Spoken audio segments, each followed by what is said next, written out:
Bayangkan apabila kalian harus tinggal di sebuah negara di mana dana miliaran bahkan triliunan yang seharusnya digunakan untuk memperbaiki fasilitas publik justru masuk ke kantong segelintir orang demi kepentingan pribadinya. Lalu bayangkan juga apabila kalian harus bekerja sama dengan orang-orang yang suka memakai fasilitas umum demi kepentingan pribadinya pula. Mari sama-sama kita bahas tindak korupsi. Assalamualaikum warahmatullahi wabarakatuh. Shalom, Om Swastiastu, Namo Buddhaya, Salam Kebajikan. Perkenalkan, nama saya Syah Alia Wijaya, mahasiswi semester 1 Sekolah Tinggi Ilmu Hukum Adiaksa dengan nomor induk mahasiswi 2230124145. Dalam video ini, izinkan saya mengajak kalian semua untuk mari kita bersama-sama merenungi mengenai Hari Anti Korupsi Sedunia yang diperingati setiap tanggal 9 Desember. Tentu saja hal ini bukanlah hanya sekedar perayaan belaka, melainkan momentum agar kita bisa lebih dekat melihat kasus-kasus korupsi yang sudah mengakar di negara ini. Apa yang terbesit di pikiran teman-teman semua apabila saya menyebutkan kata korupsi? Apakah itu penyalahgunaan kekuasaan demi kepentingan pribadi? Atau perilaku yang menyimpang yang merugikan orang lain? Betul sekali. Menurut Undang-Undang Nomor 31 Tahun 1999 atau Undang-Undang Nomor 20 Tahun 2001, korupsi merupakan tindakan melawan hukum untuk memperkaya diri sendiri atau orang lain yang merugikan keuangan atau perekonomian negara. Namun apakah korupsi hanya sebatas tindakan yang merugikan perekonomian negara? Tentu tidak.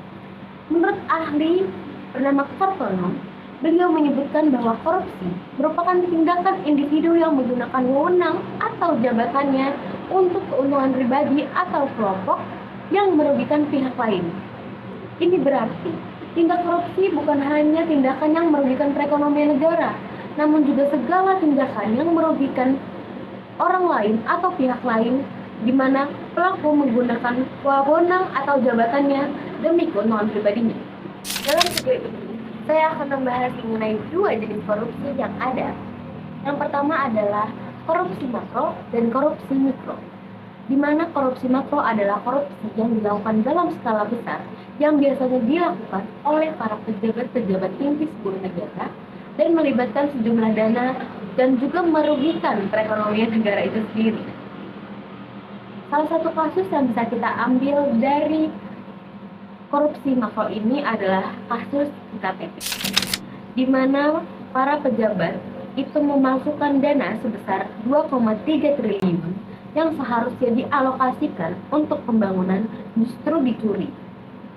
Proyek ini dianggarkan sebesar 5,9 triliun, namun dana proyek ini dimanipulasi sehingga terdapat kelebihan anggaran sebesar 2,3 triliun rupiah yang kemudian dibagi-bagikan pada sejumlah pejabat.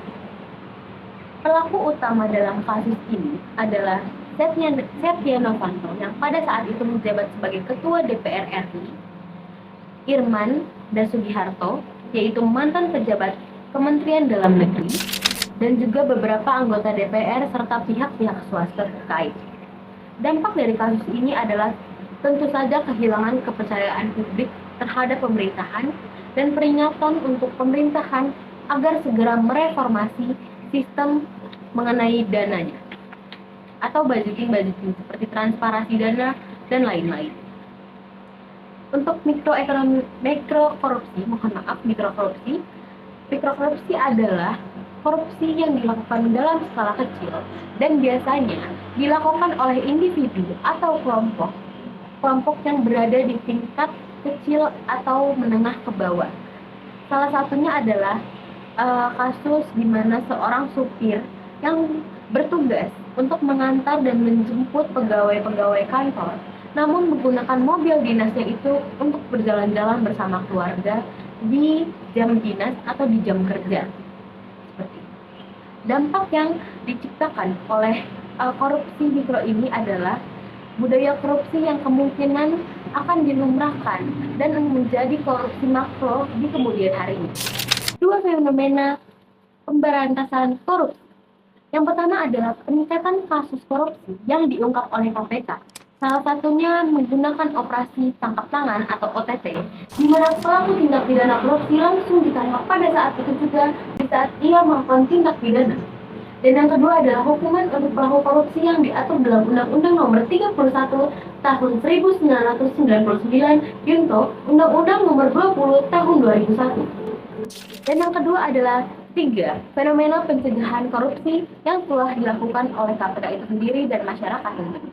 Yang pertama adalah edukasi anti korupsi yang sudah banyak dilakukan oleh KPK ke instansi-instansi pendidikan seperti sekolah-sekolah formal.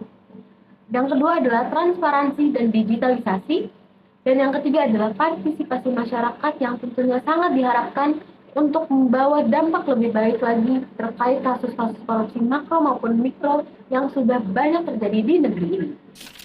Aturan hukum terkait di Indonesia mengenai kasus korupsi yaitu Undang-Undang Nomor 31 Tahun 1999 yang mencakup definisi jenis sanksi yaitu minimal 4 tahun penjara dan maksimal 20 tahun penjara atau penjara seumur hidup dan juga denda sebesar 200 juta sampai dengan 1 miliar rupiah dan juga hak untuk melindungi pelapor.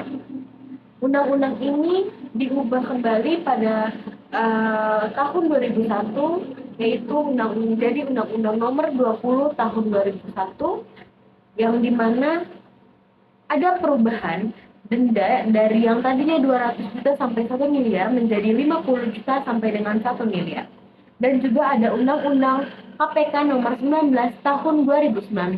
Terdapat tiga tantangan utama yang dihadapi oleh Indonesia dalam memberantas kasus korupsi ini. Yang pertama adalah ketidaksetaraan penegakan hukum di mana pejabat-pejabat yang lebih tinggi kewenangannya atau jabatannya bisa mendapatkan keringanan dalam hukuman yang seharusnya ia dapatkan. Dan yang kedua adalah kelemahan sistem karena masih adanya intervensi politik dan birokrasi yang lambat dalam sistem hukumnya.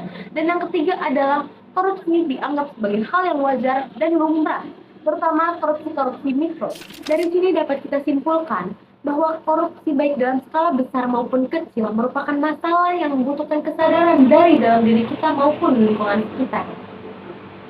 Kita sebagai generasi muda memiliki peran yang sangat penting untuk mencapai sebuah perubahan dalam negara ini.